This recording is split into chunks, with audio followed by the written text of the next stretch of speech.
네, 성도 여러분, 행복한 안식일 시작하는 저녁입니다. 네, 이 자리에 함께 하신 모든 분들 주님의 이름으로 진심으로 환영합니다. 우리가 또 최근에 평소 예배드리던 우리 한국연합회 강당의 내부 수리 공사 때문에 조금 예배 장소를 조금 옮기느라고 약간의 혼란이 있었는데요. 꼭 필요한 순간에 하나님께서 또 좋은 장소를 사용할 수 있도록 준비해 주시는 것을 우리가 경험하고 있습니다. 그래서 오늘도 또 우리 수많은 성도님들이 함께 또 헌신하시고 또 봉사하셔서 또 이렇게 우리 금요일 안식일 시작하는 시간에 이곳에서 예배를 드릴 수 있게 하나님께서 인도하신 것을 감사드립니다. 우리의 삶에 때때로 크고 작은 어려움이 있을지라도 그것은 우리 성도들에게 더 믿음을 활용할 수 있게 만들고 또 연합할 수 있는 좋은 기회가 된다고 생각합니다. 우리 하나님께서 우리 교회 이 건물, 우리 성전도 주님의 뜻에 따라 선하게 인도하시고 완성시켜 주실 것이라고 생각을 합니다.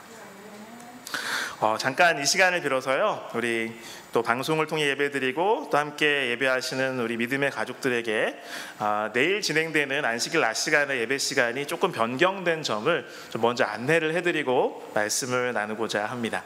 또 내일은 침례식이 있고 또 이 장소 사정이 약간 특별한 부분이 있어서 약간 좀 변동이 되겠는데요. 일단 낮 시간의 예배 장소는 평소와 동일합니다. 한국연합회 강당, 여러분 예배 드리시는 이 곳입니다. 9시 30분에 안식일 학교가 예전처럼 시작이 되고요. 그 다음에 10시에, 그 대신 10시에 안교 교과 활동반, 교과 토의 중심으로 하는데요. 작년 반은 합반으로 진행을 합니다. 그래서 조금 빠르게 30분 만에 마무리를 하게 되겠고요.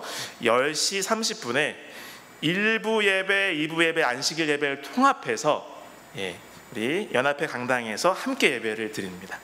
그래서 11시 30분쯤에 이제 안식일 예배가 마치면요, 바로 침례식이 진행되게 되겠습니다.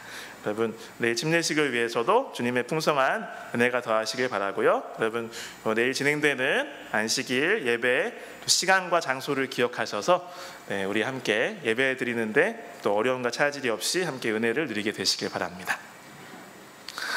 네, 우리 금요일에 저에게 맡겨주신 시간에 제가 에스더서를 함께 연구했는데요. 오늘 마지막 시간입니다. 10번째 시간이 되었습니다. 그래서 오늘은 에스더 9장 10장에 있는 말씀을 가지고 슬픔이 변하여 기쁨이 되고, 에스더를 함께 연구하는 것은 오늘 마무리가 되겠습니다. 오늘 에스더 9장 22절을 주제 성구로 정하여 보았습니다. 하나님 말씀 에스더 9장 22절 말씀 같이 한번 읽어보겠습니다. 우리 여러분 될 수 있으면 여러분 가지고 계신 성경을 함께 펴서 보시면 참 좋겠습니다. 에스더 9장 22절을 같이 읽겠습니다.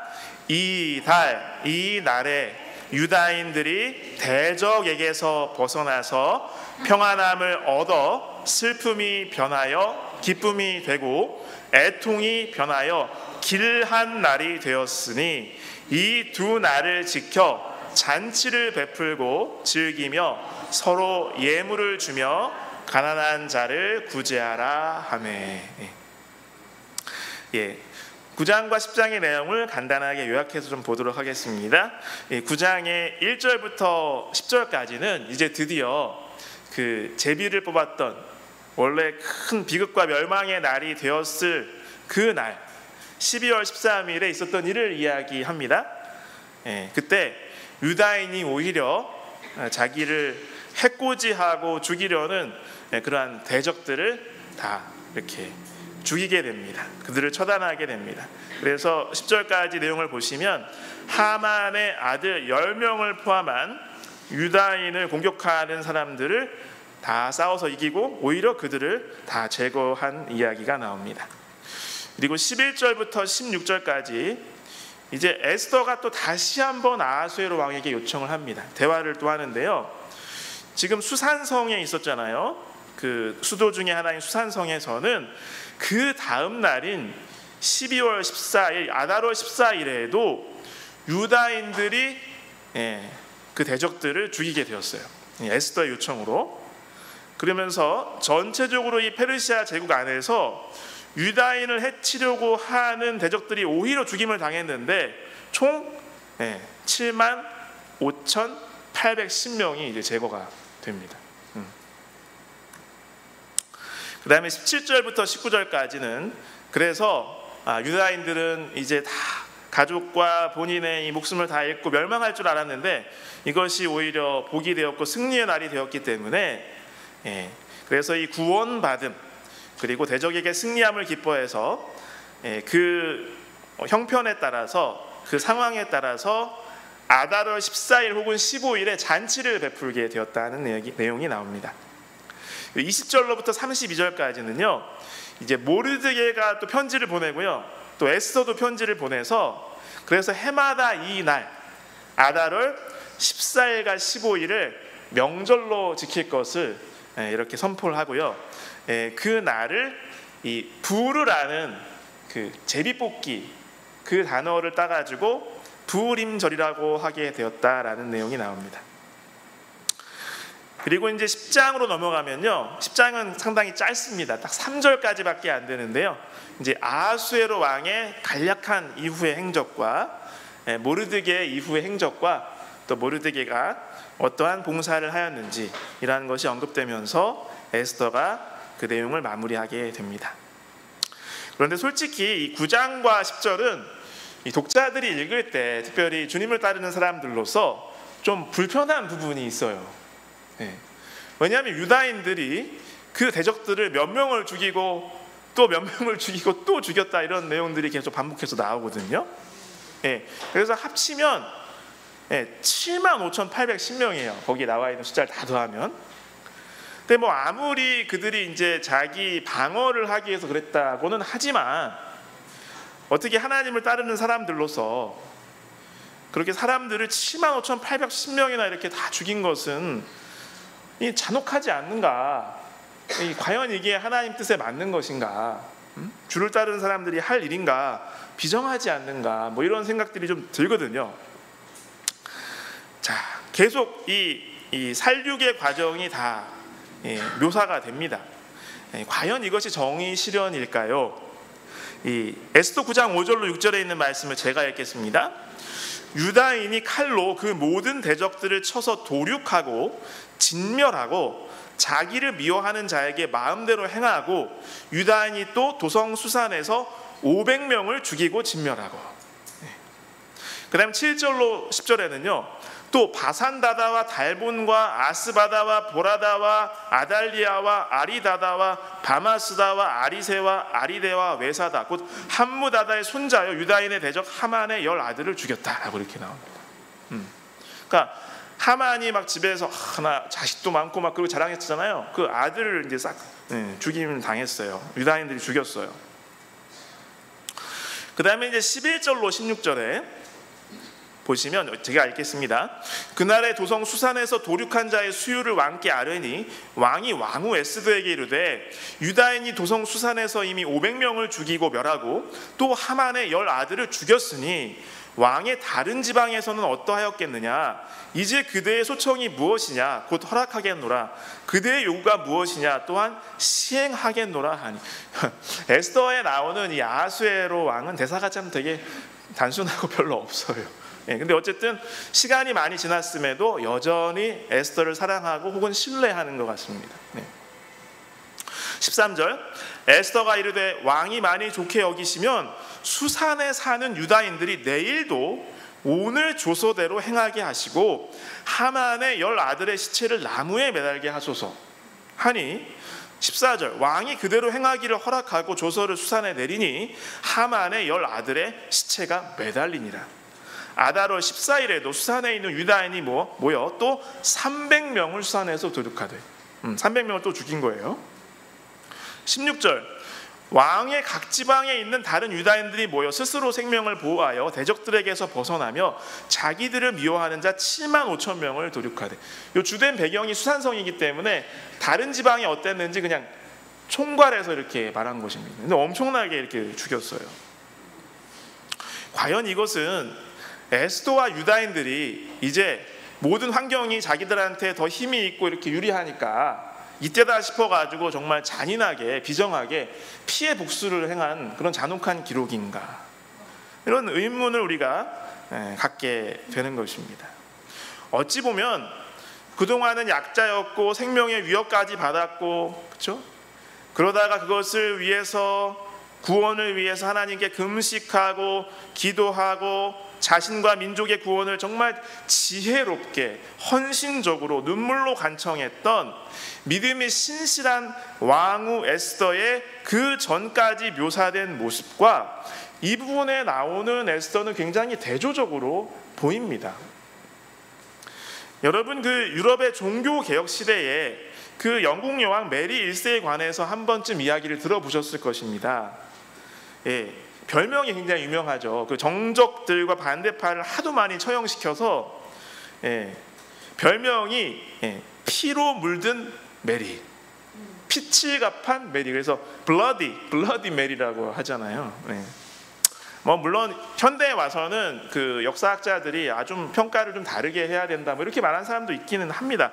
어쨌든 본문에 나오는 에스더의 모습은 한편으로 보면 메리 여왕보다도 더 잔혹해 보여요.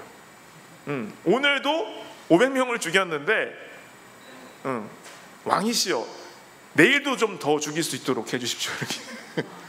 그러니까 왕이 그래 그렇게 하지 뭐, 이렇게 그럽니다. 정말 어떤 대적의 피에 굶주린, 피를 갈구하는 이 블러디 에스더, 피칠갑 에스더가 아닌가, 한 면으로 보면 이렇게 볼 수도 있어요. 그렇죠?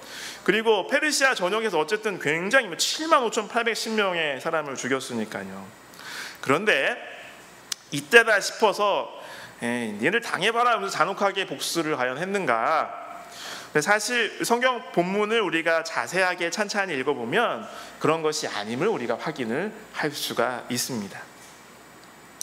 일단 지난번에 나왔던 이 8장 11절의 왕의 조서의 내용을 보시면요, 8장 11절입니다. 조서에는 왕이 여러 고을에 있는 유다인에게 허락하여, 제가 번호하면 여러분이 읽어보세요. 여러분 8장 11절 펴시고, 1번 그들이 함께 모여 스스로 생명을 보호하여. 그러니까 이렇게 폭력 행위나 군사적 행동을 하는 목적은 뭐예요? 자기를, 그렇죠?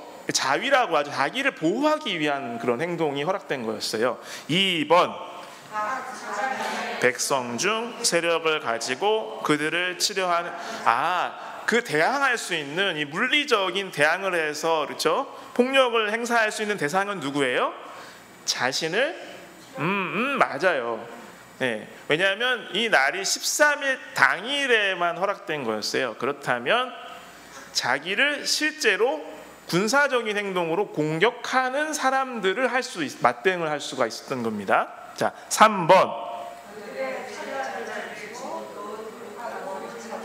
잔혹하죠. 그런데 이건 뭐냐면 이전에 선포된 공문서, 그 하만이 만든 조서의 내용 똑같이 한 거예요. 똑같이. 그러니까 유다인을 때는 이때다 싶어서 재산도 빼앗고 다 없애버리자, 그들에게 줬던 것과 똑같은 권한을 그 전에 이 폭력의 대상이고 피해자가 될 뻔했던 이 유다인들에게 준 것입니다. 그 다음에 4번. 대적의 재산을 탈취할 수 있었어요. 이것도 하만의 조서와 똑같은 권한을 준 것입니다. 그런데 사실 이게 거의 내전 상황이거든요. 그렇죠? 근데 전투나 전쟁의 상황에서요, 적에 남겨진 적이 가지고 있던 소유를 이렇게 가져가는 것은요, 사실은 현대 초기까지도 세계 여러 문화권에서 널리 행해지고 그냥 그럴 수 있지라고 이렇게 통용되던 그런 관습이었어요. 그래서 심지어 2차 대전 때 결국은 연합군이 이겼잖아요. 연합군들이 전리품 막 가져가고 막 그랬대요. 근데 그 이후로는 이제 그런 것들이 이래서 안 된다, 이렇게 많이 이렇게 어떤 전 세계적인 공통 상식처럼 이렇게 됐는데, 전쟁에서는 이 전리품을 이렇게 가져오는 것이 하나의 일반적인 문화였습니다. 자, 그러면 유다인들이 실제로 어떻게 했는가? 자, 9장 2절에 있는 말씀입니다. 제가 읽겠습니다. 유다인들이 아수에로 왕의 각 지방 각 읍에 모여 자기들을 해하고자 한 자를 죽이려 하니 모든 민족이 그들을 두려워하여 능히 막을 자가 없고. 그러니까 유다인들이 죽인 대상은 누구였어요? 그날에 무기를 가지고 물리적으로 해치기 위해서 공격하는 대상이었어요. 그 다음에 5절에 유다인이 칼로 그 모든 대적을 쳐서 도륙하고 진멸하고 자기를 미워하는 자에게 마음대로 행하고. 여기서도 이 자기를 미워하는 자라는 것이 단순히 평소에 이렇게 미워하는 마음만 품었던 그런 사람이라는 뜻은 아닙니다. 왜냐하면 이 12월 13일에 그때의 유다인들을 증오해서 이렇게 공격한 사람들을 말한 거예요. 그러니까 어디까지나 자신과 가족의 생명을 보호하기 위해서 대응을 한 것입니다. 그런데 여기도 보면 2절에도 그랬고 5절에도 그랬고 왕의 조서에는 허락이 되어 있지만 그 대적들의 가족들을 같이 해쳤다는 얘기가 있어요, 없어요? 없습니다. 자, 10절 보겠습니다. 10절.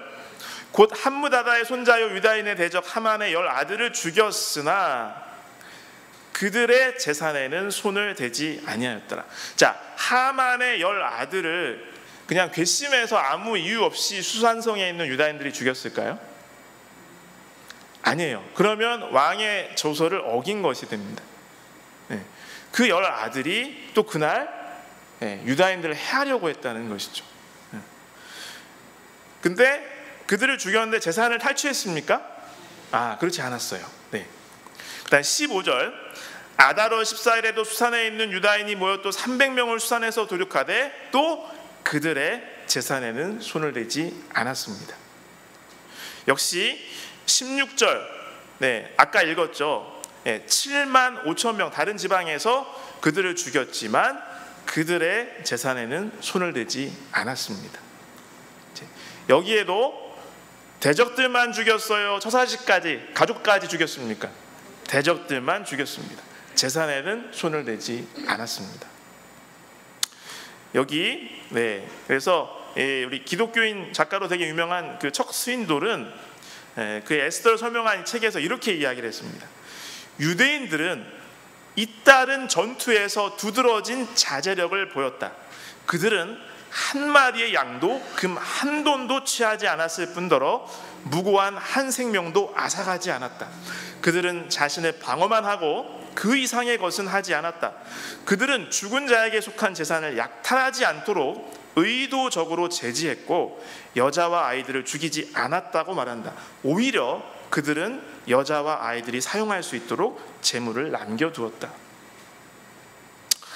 여기 J.G. 볼드윈이라는 신학자는 그의 책에서 에스더에서 상황이 역전되어 유대인을 죽이려던 이들이 전복되었지만 유대인들은 성경의 신학적 지침을 염두에 두었다.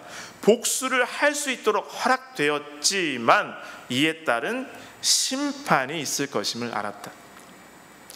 적들의 소유물로 자신을 부하게 하려 하지 않으려던 사려 깊은 처신은 승리자가 전리품을 취할 수 있는 문화에서는 발견되지 않는 일이다. 이런 고귀한 정신은 주목할 만하며 길이 기억되고 유대인 사회의 고든 가치관을 그 증거로 나타낼 수 있다. 만약에요, 왕은 전리품을 취하는 것까지 허락했거든요. 근데 유대인들이 그 국문대로 적들의 재산까지 다 탈취했다면 어떤 일이 발생할까요? 또 다른 원망의 대상이 될 수가 있습니다. 그들이 그 다른 사람들의 재산을 노려서 그러한 폭력 행위를 했다라는 그런 오해를 받을 수가 또 있는 것입니다. 여러분, 복수는 하나님께서 금지하신 것입니다. 그 방법이 아무리 인간의 사회법상 합법적인 방법이라 하더라도 나에게 피해를 끼치고 악행한 자에게 복수심을 품고 보복하려 해서는 안 됩니다. 여기 로마서 12장 17절로 21절 여러분 많이 아십니다. 제가 읽겠습니다. 구약 성경도 같이 중간에 인용하고 있는데요. 제가 읽겠습니다. 아무에게도 악을 악으로 갚지 말고 모든 사람 앞에서 선한 일을 도모하라. 할 수 있거든 너희로서는 모든 사람과 더불어 화목하라. 내 사랑하는 자들아, 너희가 친히 원수를 갚지 말고 하나님의 진노하심에 맡기라. 기록되었을 때 원수 갚는 것이 내게 있으니 내가 갚으리라고 주께서 말씀하시니라. 내 원수가 줄이거든 먹이고 목마르거든 마시게 하라. 그리함으로 내가 숯불을 그 머리에 쌓아 놓으리라. 21절 같이 읽으실까요? 악에게 지지 말고 선으로 악을 이기라. 여러분, 정말 신실하게 주님을 따르다 보면요, 까닭 없이 나를 악하게 대하는 사람들도 만나게 됩니다. 그럴 때 우리는 주님께서 우리에게 말씀하신 것처럼, 바울을 통해서 다시 구약의 그 하나님 말씀을 우리에게 강조하신 것처럼 악에게 지지 마시고 선으로 악을 이기시는 저와 여러분이 되시길 간절히 바랍니다. 여러분, 심판은 누가 하시는 겁니까? 그렇습니다. 우리에게는 악을 정죄하고 직접 처벌할 권리가 있어요, 없어요? 없습니다. 그런데 한시적으로 우리 주님 그리스도의 재림 이후에 있을 복스러운 천년기에는 우리에게 구원받은 성도에게 심판의 권리가 위임됩니다. 이것은 어디까지나 위임입니다. 특별한 목적과 하나님의 지혜로, 하나님의 은혜로 그렇게 하시는 것이죠. 이를테면 국민 참여 재판을 하나님께서 이렇게 하시는 것이라고 볼 수가 있습니다. 그렇기 때문에 본질적으로 심판할 수 있는 권세는 오로지 창조주이시며 우주의 통치자이신 하나님께만 있는 것입니다. 그래서 우리가 악에게 지지 말고 선으로 악을 이겨야 하겠습니다. 하나님께서 마침내 우리의 모든 억울함을 온전히 풀어주실 것입니다.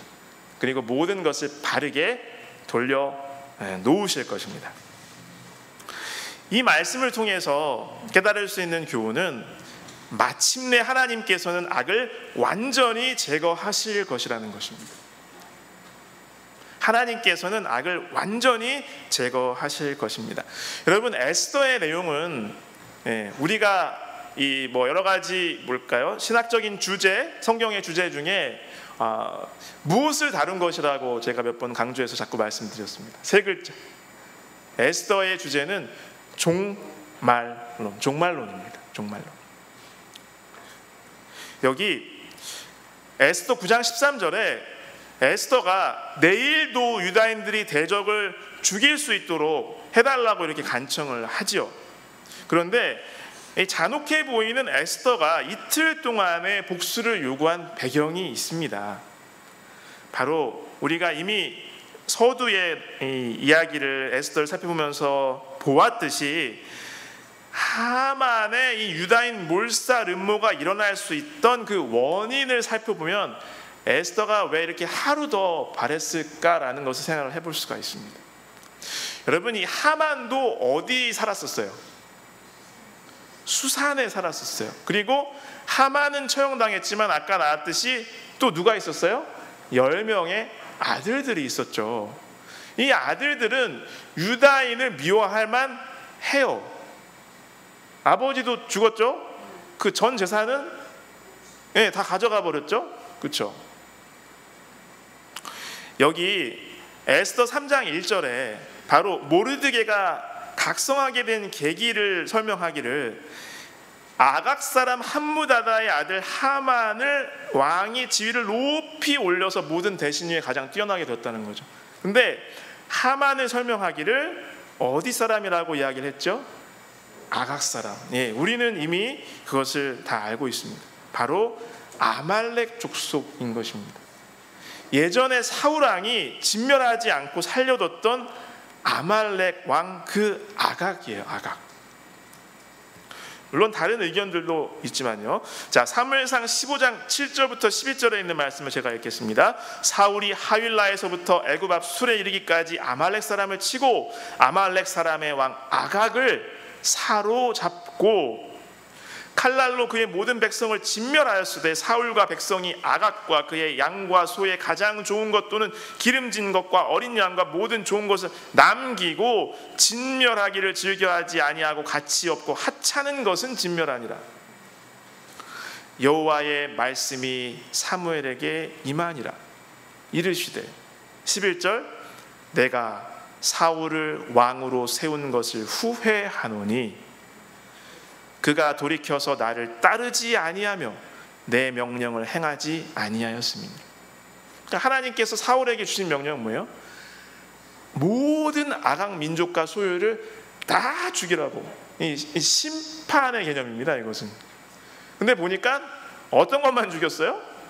가축 중에는 좀 가치 없고 비리비리하고 뭐 그런 것들만 죽이고, 그렇죠? 왕도 살려놓고 그랬다는 겁니다.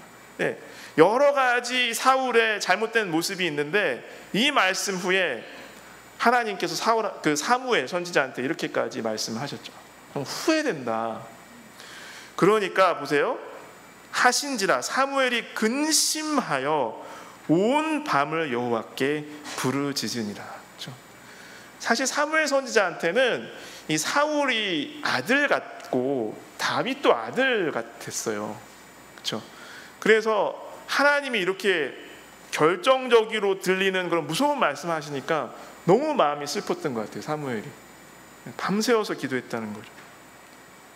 그래서 여기 역시 척수인들이라는 작가도 이 아각 민족 아말렉 자손들은 사울이 죽이지 아니한 그 아말렉 왕을 따라서 그들의 이름을 유지했다, 만들었다라고 이야기를 합니다. 또한 우리 교회 성경 주석에도 이 하만은 이 아각 왕의 16대 직계 후손이라는 유대 전승이 있음을 확인하고 있습니다.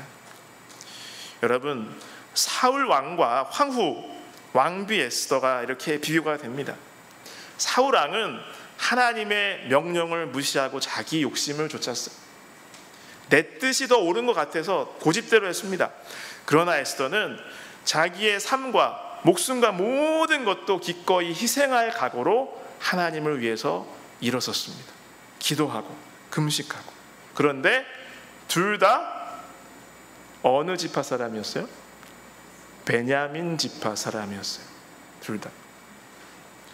사울 왕은 아말렉 족속을 다 쳐부순 후에 그 승리한 영광을 하나님께 돌리려 하지 않았어요. 그 공로를 자기가 차지하려고 했던 거예요. 자기를 위해서 기념비를 세우고 아가 왕을 죽이는 대신 포로로 잡아서 사람들한테 보여주기 원했던 거예요. 그래서 여러분, 내가 지도해서 그동안 우리를 고대부터 조상부터 괴롭혔던 이 아말렉 족속을 이렇게 쳐부쉈어. 그러면서 이렇게 보여주기 원했던 거예요. 이렇게 자랑하고 싶어서 하나님의 분명한 명령을 무시했습니다. 그러나 일련의 극적인 사건을 통해서 에스더는요, 그의 양아버지 모르드게와 함께 눈에 보이는 현상 뒤에 있는 영적인 본질을 볼 수 있는 시야가 열리게 되었습니다. 그래서 하만의 10 아들의 시체를 나무에 그 다음날 달아달라고 하고 그 대적들을 진멸할 시간을 하루 더 연장해 달라고 했어요. 악의 본거지인 수산성에서 아직도 유다인들을 공격할 사람들이 있었기 때문에 완전히 그 뿌리를 뽑고자 했던 것이죠.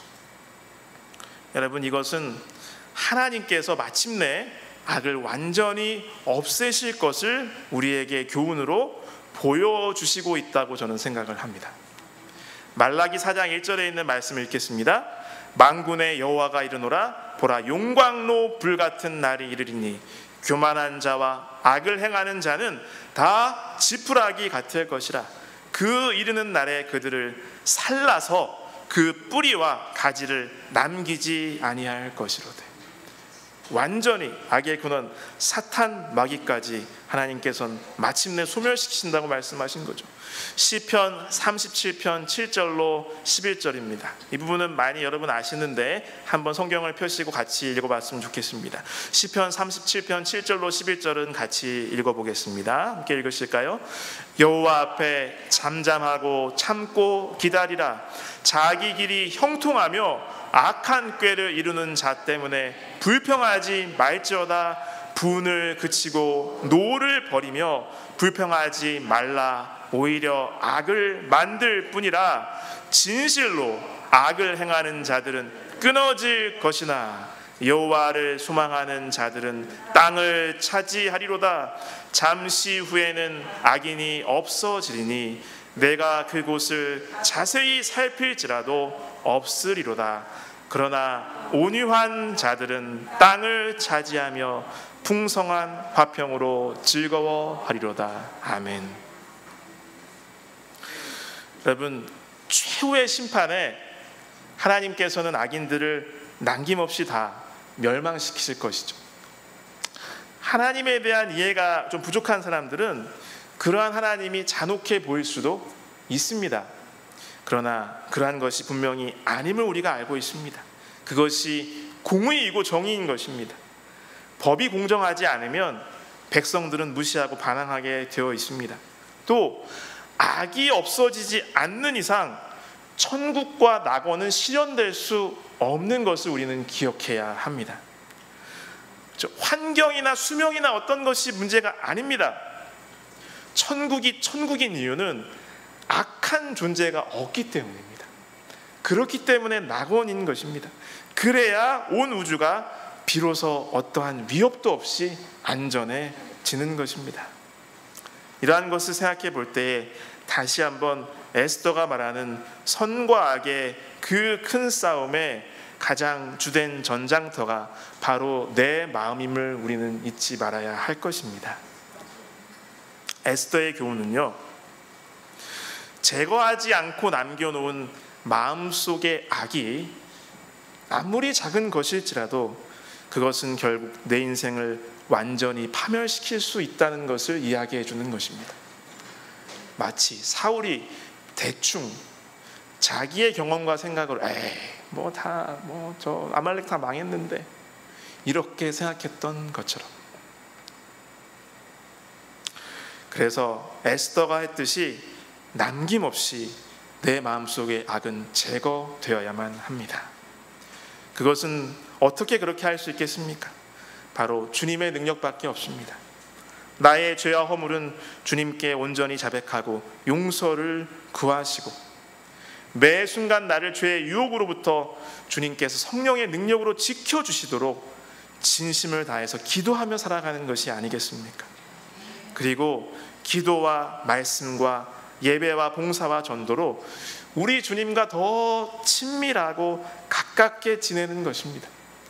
그러면 주님께서 싫어하시는 것, 주님께서 보시면 슬퍼하시는 것을 나도 싫어하고 피하게 됩니다.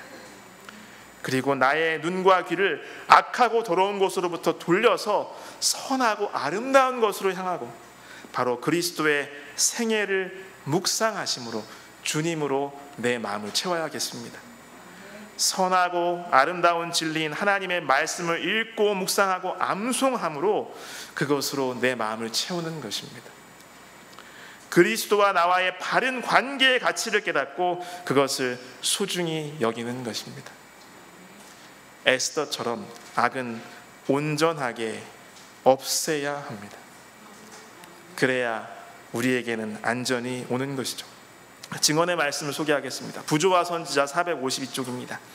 마음속에 그리스도인답지 못한 특성이 존재하도록 허용하는 것은 위험한 일이다. 마음속에 품은 한 작은 죄는 점점 풍성을 저하시켜 그 고상한 모든 능력을 악한 욕망에 복종시킨다. 양심의 방벽 중 하나를 제거하고 한 가지 악습에 방종하는 것, 고상한 한 가지 의무의 요구를 게을리하는 것은 영혼의 방벽을 무너뜨리고 사탄이 들어와서 우리를 타락시킬 길을 열어준다. 가장 안전한 길은 다윗처럼 나의 걸음이 주의 길을 굳게 지키고 실족치 아니하였나이다라고 진실한 마음으로 날마다 기도하는 것이다. 이러한 기도가 우리의 하루의 시작과 끝에 있기를, 그리고 우리의 매 순간에 있기를 간절히 바랍니다. 마침내 하나님께서는 악을 완전히 제거하실 것입니다. 악이 완전히 제거되지 않으면 온전한 평화와 조화는 이루어질 수 없는 것이죠. 여러분, 참 평안과 회복을 원한다면 내 속에 있는 모든 함안을 주님의 능력으로 다 주께서 몰아내시기를 간구하시길 간절히 바랍니다. 세 번째로, 이 말씀을 통해서 고난이 닥칠 때는 승리와 영광을 기대하라는 그러한 마음의 결심과 교훈을 품었으면 좋겠습니다. 고난이 닥칠 때는 승리와 영광을 기대하라.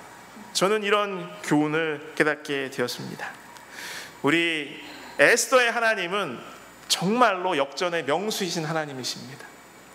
그래서 9장 1절에 보시면 아달월 곧 12째 달 13일은 왕의 어명을 시행하게 된 날이라 유다인의 대적들이 그들을 제거하기를 바랐더니 유다인이 도리어 자기들을 미워하는 자들을 제거하게 된 그날에, 우리 개역 한글판에는 제어하게라고 되어 있죠. 그것은 뭐냐면 통치하다, 지배하다. 그래서 소나기에 움켜쥐다라는 뜻이 있다는 것입니다. 하나님께서 이렇게 역전시키셨죠. 9장 24절 25절 곧 아각 사람 함무다다의 아들 곧 모든 유다인의 대적 하만이 유다인을 진멸하기를 꾀하고 부르 곧 제비를 뽑아 그들을 죽이고 멸하려 하였으나 에스더가 왕 앞에 나감으로 말미암아 왕이 조서를 내려 하만이 유다인을 해하려던 악한 꾀를 그의 머리에 돌려 보내어 하만과 그의 여러 아들을 나무에 달게 하였으므로 완전한 역전, 그리고 역전의 승리를 주님께서 우리에게 주셨습니다. 그래서 서두에 읽었듯이, 그렇죠? 하나님의 은혜로 대적에게 오히려 벗어났고 평안함을 얻어서 슬픔이 기쁨이 되고 애통이 변하여 길한 날이 되었습니다. 하나님을 찬송하고 잔치할 수밖에 없었습니다. 여러분, 우리 하나님은 역전을 좋아하시고 역전승을 우리에게 주시기를 즐겨 하시는 분임을 인하여 하나님을 찬송하게 되시길 간절히 바랍니다. 예레미야 31장 11절로 13절입니다. 제가 읽겠습니다.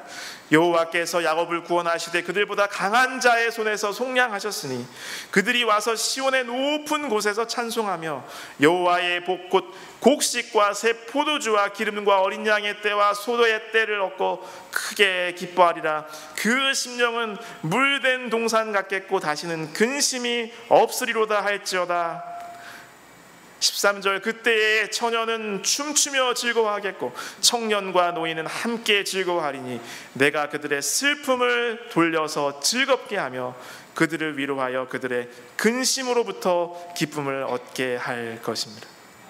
지금 근심이 있으시다면, 마음에 슬픔이 있으시다면 주님을 의지하시고 주님의 편에 굳게 서시길 간절히 바랍니다. 하나님께서 우리에게 위로를 주실 뿐만 아니라 즐거움과 기쁨을 주실 것입니다. 마침내 이러한 오히려 우리의 재앙과 위기가 큰 복과 영광으로 변하는 것은 궁극적으로 새하늘과 새 땅에서 가장 멋지고 완벽하게 성취될 것을 성경은 이야기합니다. 이사야 35장 10절 여호와의 속량함을 받은 자들이 돌아오되 노래하며 시온에 이르러 그들의 머리 위에 영영한 희락을 띠고 기쁨과 즐거움을 얻으리니 슬픔과 탄식이 사라지리로다. 우리의 삶에서도 하나님께서는 우리에게 역전승을 주기를 원하십니다. 예전에 이런 글을 우리가 읽었었습니다. 여러분 한번 보신 적도 있을 것 같아요. 제목이 아가씨 아직도 살아있었어 라는 그 글입니다. 요약해서 말씀드리면 29세 미혼 여성입니다. 그 글을 쓴 거예요. 1998년 10월에 난소암 말기 진단을 받습니다. 미혼 여성입니다. 1년 정도밖에 여생이 남지 않았다고 의사가 이야기를 했습니다. 그래서 모 병원에서, 큰 병원에 가서 복강경 수술을 해서 더 이상 아기를 가질 수 없는 몸이 되었어요. 결혼도 안 했는데 화학치료를 받습니다. 첫 번째 화학치료를 받는데 이 머리카락이 싹 다 빠지는 거예요.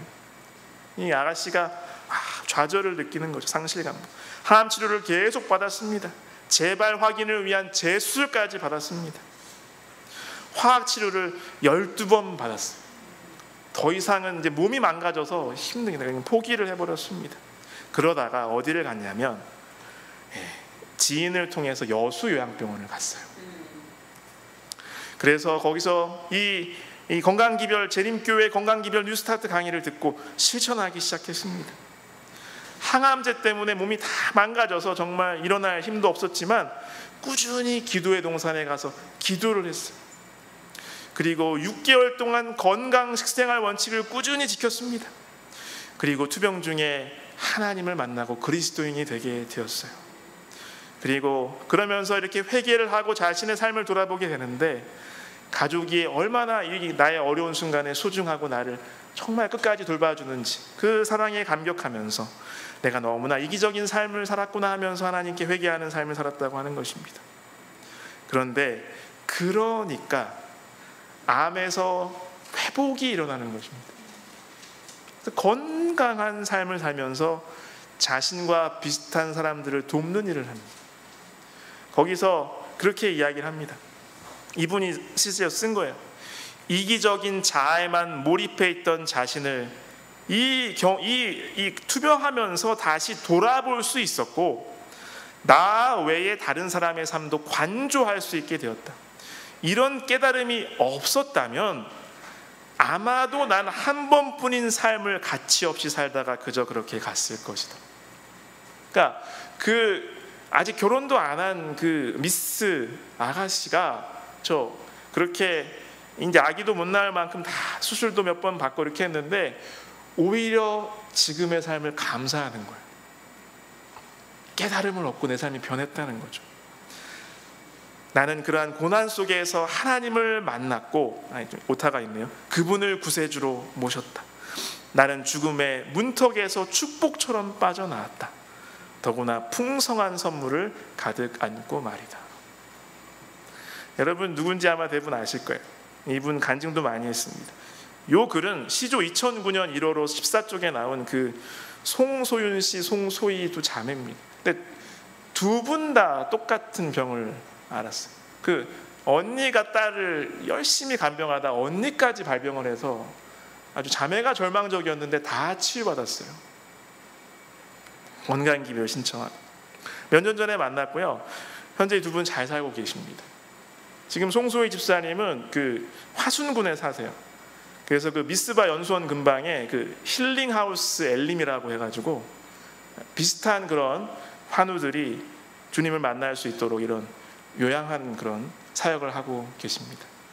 여러분 우리에게 고난과 어려움이 있을지라도 하나님께서는 그것을 큰 복으로 바꿔주실 수 있는 분임을 기억하시기 간절히 바랍니다. 마지막입니다. 에스더는 잔치의 책입니다. 하나님께서 마침내 천국의 잔치로 우리를 초청하시는 것을 기억하시길 간절히 바랍니다. 영원한 기쁨과 변치 않는 행복이 있는 잔치입니다.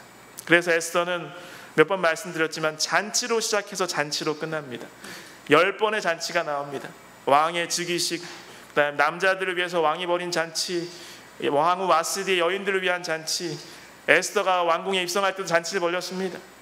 그 다음에 하만은 또 이제 자기 싫어하는 사람들 다 제거하게 되었다고 잔치를 벌였습니다. 그 다음에 모르드게가 승진하고 또 새로운 조서로 그들이 살 길이 열렸을 때 유다인들 잔치를 벌였습니다.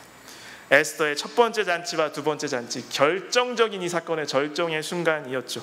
그리고 9장에는 첫 번째 불임절 잔치와 두 번째 불임절 잔치입니다. 그렇죠? 나의 이 멸망의 위기를, 어쩔 수 없는 인간의 한계를 하나님께서 은혜로 승리와 생명과 복으로 바꿔주신 이 잔치, 그것 상징하는 것이 불임절 축제이죠. 그래서 어떤 학자는 말하기를 모든 축제는 그칠 것이지만 불임절의 축제는 그치지 않을 것이다 라고 말합니다. 요즘도 유대인들은 이 불임절 지키고 있습니다. 여러분 이 불임절은 하나님의 말씀이 진실임을 증거하는 또 한 가지 분명한 증거입니다. 그 에스더 시대부터 지금까지 계속 유대인들은 불임절 지킵니다. 마침내 주님께서는 우리를 가장 위대한 잔치에 초청하실 것입니다. 요한계시록 19장 9절에 있는 말씀을 읽겠습니다.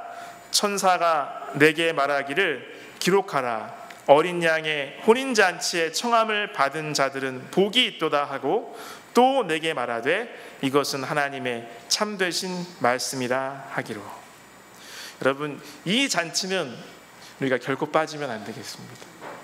반드시 참여하게 되시길 간절히 바랍니다. 그때 여러분 많이 아시는 이사야 25장 9절에 이 고백이 우리의 마음속에서 진심으로 터져나오기를 원합니다. 그날에 말하기를 이는 우리의 하나님이시라, 우리가 그를 기다렸으니 그가 우리를 구원하시리로다. 이는 여호와시라, 우리가 그를 기다렸으니 우리는 그의 구원을 기뻐하며 즐거워하리라 할 것이며.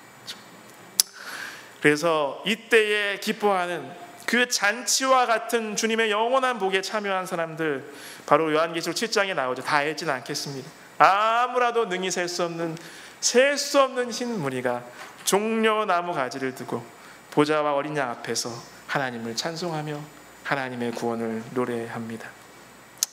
여기 이 계시를 통해서 요한은 물어보죠. 도대체 이들이 누가 어디서 왔느냐라고 천사가 오히려 물으니까 14절에 설명해 주시는 분이 아시겠죠. 그러자 천사가 설명합니다. 그가 나에게 이르되 14절 이는 큰 환난에서 나오는 자들인데 어린 양의 피에 그 옷을 씻어 희게 하였느니라. 그들을 하나님께서 목자가 되시고 밤이나 낮이나 보호하시고 성전에 늘 거하게 해주신다고 하였습니다. 여러분, 이 잔치, 이 축제에 참여하고 싶으십니까? 바로 주님께서 영원한 기쁨, 진정한 행복에 있는 천국의 잔치로 우리를 초청하실 때 그것에 기뻐하며 우리가 그곳에 꼭 들어가는 저와 여러분 되기를 간절히 바랍니다. 여러분, 이제 에스더 다 마치면서요, 이런 키워드를 한번 하면서 생각하면서 정리해보고자 합니다. 에스더는 우리에게 우리 자신의 신앙적인 정체성을 이야기하였습니다. 또 한 가지 신앙 때문에 핍박도 오지만 신앙 때문에 승리하게 되었습니다. 그리고 멸망의 위기에서 회개하고 헌신하였을 때 용기를 가지고 나아갔을 때 하나님께서는 구원을 허락하여 주셨고 놀라운 영광과 존귀로 우리의 삶을 잔치로 만들어 주셨습니다. 오늘 에스더의 주님께서 말씀하시고자 하는 이 말씀을 통해서 저와 여러분의 삶이 모르드게와 에스더처럼 쓰임받게 되시기를 간절히 바랍니다. 말씀을 듣겠습니다.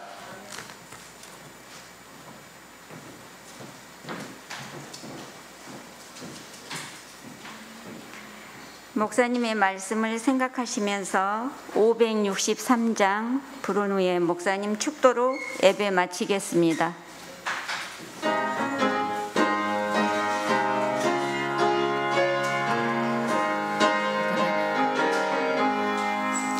주의 진리 위에 십자가 군기 높이 높이 받들고 주의 귀한 이름 자랑하면서 찬송하며 나가세 나가세 나가세 담대한 주의 군사여 목숨 다하여 싸우며 최후 승리 얻겠네.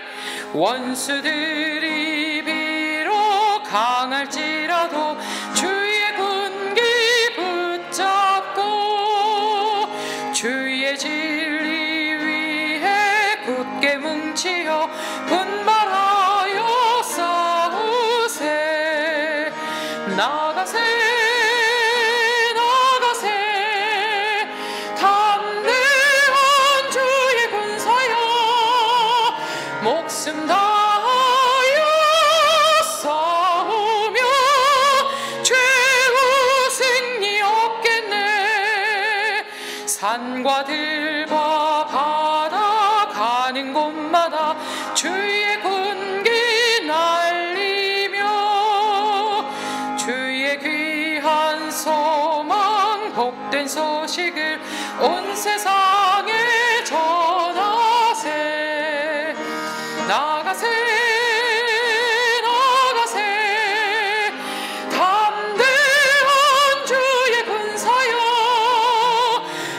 목숨 다하여 싸우며 세우 승리 얻겠네. 원수들은 이미 예수의 손에 하나 없이 패하고 주의 군기만이 영화롭게도 오늘 위에 빛나네. 나가세 나가세 담대한 주의 군사여 목숨 다하여 싸우며 최후 승리 얻겠네.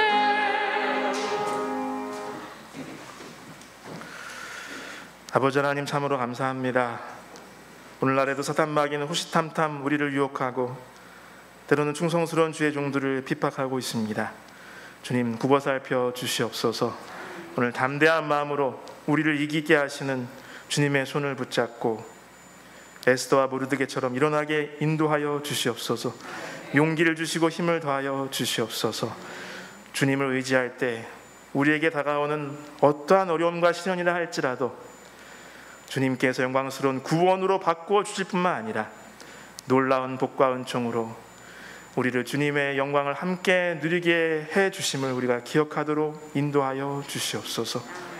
그리하여 주님께서 우리를 위해 베푸신 그 어린 양의 혼인잔치, 영원한 기쁨의 그 자리에 단 한 명도 낙오되지 아니하고 이 자리에 주님 앞에 고개 숙인 모든 주님의 아들 딸들이 주님과 감격스럽게 그곳에서 만날 수 있도록 인도하여 주시옵소서.